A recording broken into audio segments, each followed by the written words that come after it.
Hey, welcome back to Ignition Point. I am Debbie Hart. Sean Finnegan.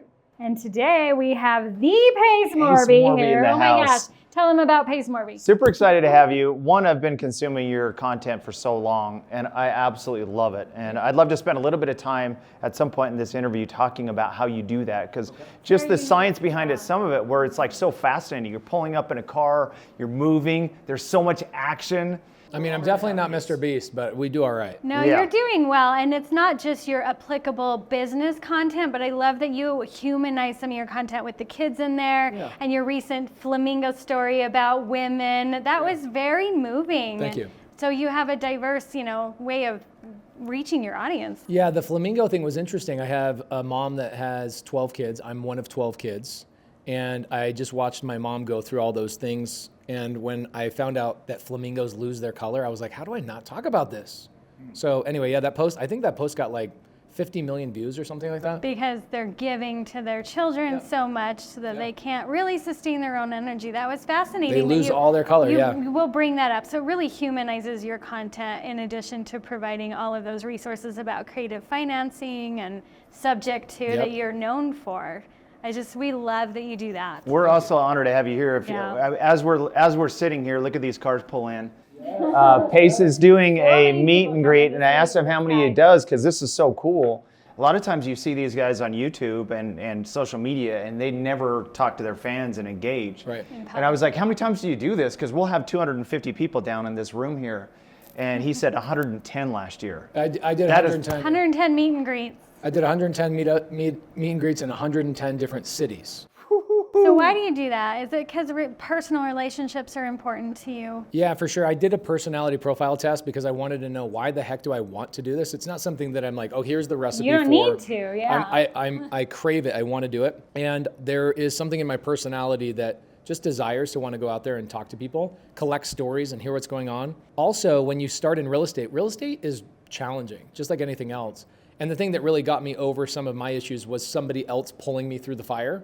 And so I thought, man, why aren't there meetups? Why aren't there places where more people can connect with each other? Because again, it's never how do we do something, it's always who can show me how to do it. And so the meetups are really about connecting with other people. We don't teach anything. We don't do any of the boring teaching there. It's just, what are you doing? What are you doing? What are you doing? How can I help? And then people basically find their missing link in somebody else, and then vice versa.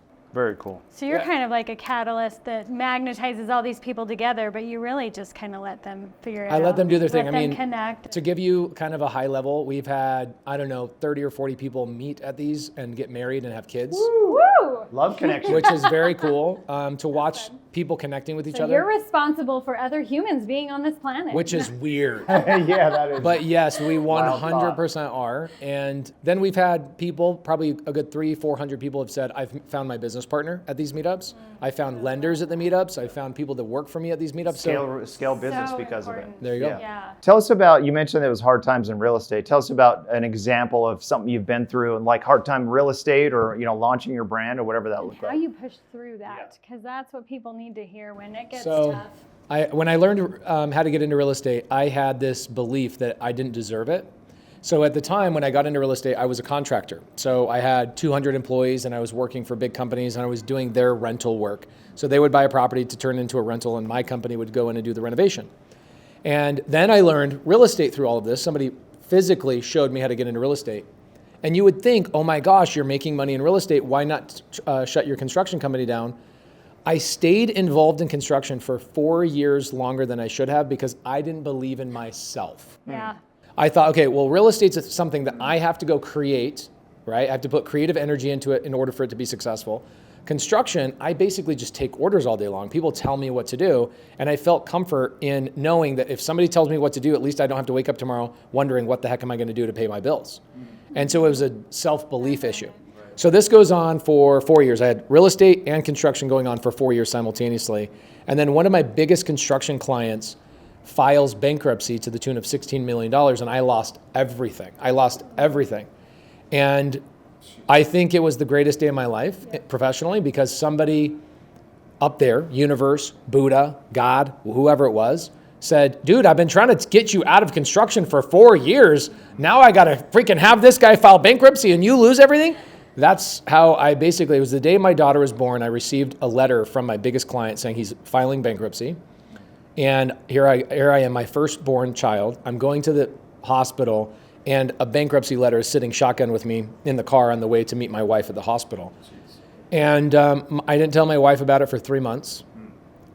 Why? Because I said, why would I alert her to what's going on? I'd rather just go provide results. And I realized my back was up against the wall, complaining about it wasn't going to do anything. Just tying my shoelaces tighter and running faster was what I did. But the thing is, I realized in that moment that I knew how to make money on my own. I didn't need to take orders from construction clients. And so I spent the next 3 months shutting down my construction company entirely, and I amplified my real estate business, and here we are today. Wow, I amazing. love that. I mean, the thing is, I had people that knew what was going on. Nobody else knew what was going on until probably 2 years later, and I started telling the story. And they're like, what are you talking about? You seemed happy and jovial and all that kind of stuff. I'm like, that's called a mask. I was lying to all of you because what good does it do to go around bitching and moaning about how hard things are? Just go make something happen. I think the key is what you mentioned too, is like you just transitioned into something. You knew there was something more, go get results. I think that's such great advice, because some people go through those times and they spiral and there's like they get stuck and they get frozen. But you took action and you said, hey, I'm going to go get results. I think it was the universe, whether you believe in God or not, the universe was like, dude, I've been sending you signs after signs after sign. I sent you somebody to help you get started in real estate, and you spit in my face for 4 years and you stayed in construction. I'm now going to give you a devastating moment as a gift. And I think most people would look at something bad happening in their life, a passing of a loved one, losing a job, or whatever else happening to them. They would go, the world did this to me. And I just chose in that moment to say, the world did this for me. Yes. And I'm going to take that a little bit different approach. Oh, yeah. I love that. But I wouldn't have been able to do that at 18 or 22 or 23. I think I had to get my face kicked in 1,000 times. Yeah, you had to go through all that. And it's so great what you said about it's the greatest day. Yeah, it was the greatest day. People ask me, what was the moment you knew that you were going to be successful in real estate? I was like, the day I lost everything. Mm-hmm. Yeah. The day I lost everything. And when I say I lost everything, I had nothing. I didn't have credit cards. I didn't have access to capital. This guy took everything. This guy knew what he was doing. It was so bad. Leading up to it, the guy owed me, a lot of money. What I was doing is I was basically doing his renovations, and he would say, I'll pay you for your renovation work after I sell the house and I flip it. And this would go on for 4 years to the tune of like millions of dollars got stacked up, where now I've dug myself in this really deep hole. And he comes to me in the summer. This is about 6 months before he files bankruptcy. And he goes, I need you to help me with this last $500,000, and I'll sell all my stuff and I'll get you paid back. Oof. So what I did is I went and sold my rentals that I was acquiring through all of this. I sold my rentals, I liquidated everything, and I poured all this money into this guy's business. Meanwhile, all my friends are like, what are you doing? You're digging deeper. And this guy goes and sells the properties, and I was too stupid I just trusted him. I didn't put any liens or protection. I didn't have any agreements in place. He went and sold the properties, took all the money, files bankruptcy on me, and $16 million of other debt. Oof. 42 people. He filed bankruptcy on 42 people. Wow. And you see this as your greatest gift. It was the greatest gift. What happened when I got the bankruptcy letter is I have nothing, but I have the understanding of how to go out and make money in real estate. Now, I'm not a real estate agent. I'm not a licensed agent, so people, they go, oh, this guy must be an agent. Heck no. I would never be a licensed real estate agent. It's not my business. I would never be good at it. I'm a real estate investor, so I buy single-family homes and multifamily homes. And that next 3 months, September, October, November, I got so bad in my household that my wife's like, hey, what are we going to do for Christmas this year? Right? And as the man of the house, you're like, this is my responsibility. I got to provide for my family. And I'm like, I don't know. We'll figure it out. It'll be amazing. And I remember that year that I won this really cool raffle ticket to an all-expense paid trip in Sonoma, California.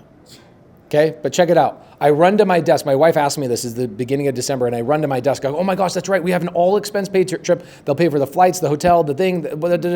I run to my desk. Guess what? The certificate had lapsed. It had expired. Oh, no. I'm like, son of a gun. Oh my gosh. It's like that one thing you were needing. So here's what I did. I went up to the charity that I won this thing with.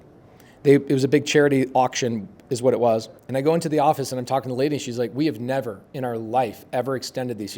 The reason why we have these limits is because we know you're not going to use it. So then I told her the story about my daughter being born and bankruptcy letter sitting shotgun as I drove to the hospital. And she looks around And she goes, okay. She redeems the certificate, and on top of it, she gives me $200 extra per day of hotel credit. Okay? Oh, man. So we fly out there. That lady a shout out. That lady is so badass.